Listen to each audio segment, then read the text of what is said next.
Hello everyone, you can download free Science 7 and 8 activity sheets for quarter 3, week 2 under the Matatag curriculum.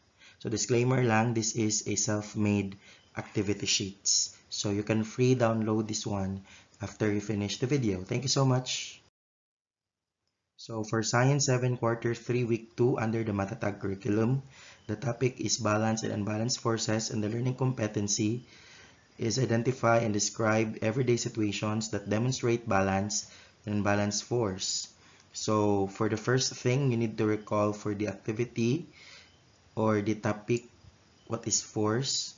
So nilagay na rin dito yung mga kailangan malaman ng mga bata for this lesson about balance and unbalanced forces.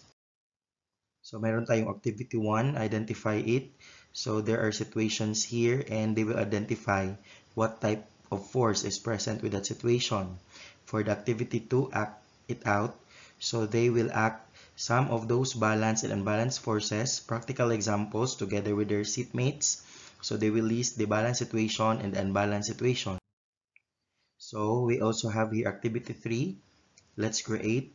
So they will create examples of balanced and unbalanced forces, and they will label this one and describe it in one sentence. So they can use coloring materials in doing this activity. So they will draw and describe the balanced and unbalanced forces in one sentence. So for activity 4, match me. So they will match the column A with that of the column B on describing the balance and unbalanced forces. So let's think. So in this area, it will develop a critical thinking skills of the learners and the reflecting activity.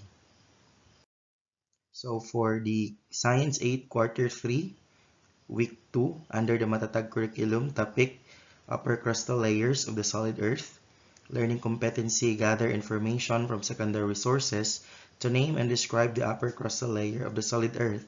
So meron na tong specific objectives para hindi ka na mahirapan on your specific target. So we also have background information or the things na kailangan malaman ng bata with regard to upper crustal layers.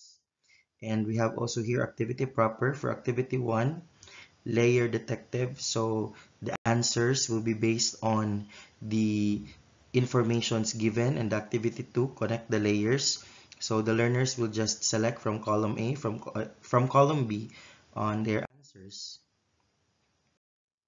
And for activity letter D, think and explain. So the learners will able to explain their own ideas based on the topic. And for the enrichment activity, so meron tayong diagram here. So they will just going to draw this one and they will label kung anong part ito ng upper crust layer. So nilagyan ko siya ng cover para hindi makita ng mga bata. And dito nila ito ilalagay sa box. And then, of course, they will have their reflecting activity and they will write a short paragraph for at least 3 to 5 sentences on the things that they have learned of the upper crustal layers of the earth.